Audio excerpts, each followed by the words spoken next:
देखो आप लोग आज प्रश्नावली 3.2 एनसीईआरटी मैथ हाई स्कूल, इसका दूसरे प्रश्न की अगर हम बात करें तो यहाँ पे दे रखा है 2x प्लस के 3y बराबर 11।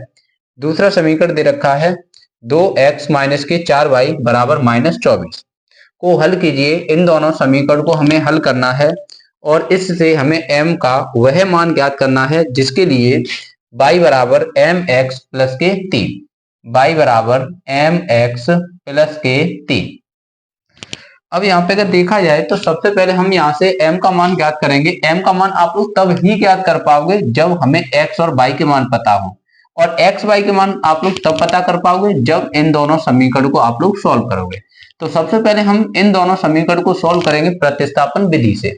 तो यहाँ पे अगर देखा जाए आप लोग किसी एक की वैल्यू निकाल दो, x की वैल्यू निकालेंगे यहाँ पे तो हो जाएगा 2x बराबर 11, 3y इधर आएंगे तो हो जाएंगे माइनस के 3y। 2 का भाग लगा दो तो x बराबर यहाँ पे हो जाएगा 11 माइनस के 3y और यहाँ पे बट्टे में 2। x का मान यहाँ पे समीकरण नंबर 1 से कहाँ रख देंगे, समीकरण नंबर 2 में। x का मान यहाँ से उठाएंगे यहाँ पे रख देंगे, तो यहाँ पे हम लिखेंगे x का मान समीकरण नंबर 1 से समीकरण नंबर 2 में रखने पर, 1 से उठाएंगे 2 में रख देंगे। तो यहाँ पे अगर हम 2 की बात करें यहाँ पे रखेंगे तो यहाँ पे उसने क्या कह रखा है 2, उसके बाद x, ये जो x दिख रहा है x का मान यहाँ से रख दो 11 माइनस के 3y बट्टे में 2, तो जो हो जाएगा 11 माइनस के 3y बट्टे में 2। उसके बाद कितना है माइनस का 4y बराबर माइनस का 24। 2 का अंदर गुणा कर दो कोष्टक में तो 11 दूनी 22 माइनस 2 का 3 गुणा करेंगे तो 2 तिया 6y अपॉन 2 माइनस का 4y बराबर माइनस का 24। इसके बट्टे एक करके भिन्न सोल्व कर लो। 22 माइनस 6y का 1 में गुणा करेंगे तो कितना हो जाएगा 22 माइनस के 6y माइनस 2 का अगर हम 4y में गुणा करें तो हो जाएगा 4 दूनी 8y बट्टे 2 का 1 में गुणा करें तो 2 का 2 बराबर यहाँ पे माइनस का 24। 22 माइनस 6y और माइनस के 8y तो माइनस के 14y बराबर 2 भाग कर गुणा करेंगे तो माइनस के 24 दूनी 48। 22 को इधर भेजेंगे तो हो जाएगा माइनस के 14y बराबर माइनस के 48 और माइनस के 22।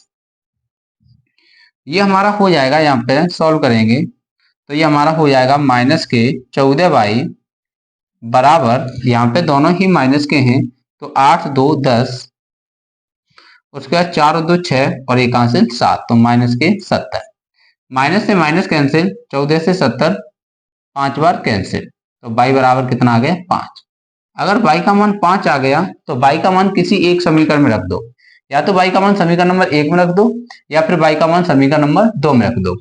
तो यहाँ पे हम लिखेंगे y का मान समीकरण नंबर 2 में रखने पर, जहां आपको सरल लगे वहां पे रख दो। तो y का मान समीकरण नंबर 2 में रखने पर, अगर हम 2 में रखेंगे तो 2 में उसने क्या कर रखा है 2x माइनस 4y, y का मान कितना है 5, तो y की जगह हमने कितना रख दिया 5 और बराबर माइनस का 24। ये हमारा हो जाएगा 2x माइनस के 20 बराबर माइनस के 24। 20 को उधर ले जाएंगे तो हो जाएगा 2x बराबर माइनस के 24 माइनस 20 उधर जाएंगे प्लस के 20, तो जो हो जाएगा 2x बराबर माइनस के 4। 2 से 4 काट देंगे हम 2 बार तो x बराबर आ जाएगा माइनस के 2। हमने x का मान भी निकाल दिया -2, y का मान भी निकाल दिया कितना 5। अब हम क्या करेंगे x और y दोनों की वैल्यू यहाँ पे रख देंगे समीकरण नंबर 3 में। तो अब हम लिखेंगे यहाँ पे x, y का मान, यहाँ पे हम लिखेंगे x, y का मान, x, y का मान समीकरण नंबर 3 में रखने पर,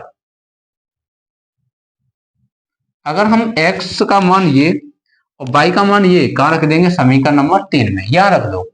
तो y की जगह तो हम कितना रख सकते हैं 5, तो ये हो जाएगा 5 बराबर m इंटू एक्स, एक्स का मान कितना है माइनस का 2 और प्लस का कितना 3, 3 इधर लेके आएंगे तो हो जाएगा 5 माइनस का 3 बराबर माइनस का 2 का m गुणा करें तो माइनस के 2m, 5 में से 3 जाएंगे तो हो जाएगा 2 बराबर माइनस के 2m, 2 से 2 कैंसिल तो 1 बराबर माइनस के m, माइनस से इधर लेके आएंगे तो माइनस 1 बराबर m, अर्थात m बराबर माइनस का 1। तो हमसे पूछा था m का मान, तो m का मान हमारे पास है -1 और पूछा था x का मान, तो x का मान -2 और पूछा है y का मान, तो y का मान कितना है 5। अगर इसमें कोई डाउट है तो आप लोग पूछ लो, कोई समस्या आप लोगों को? ठीक।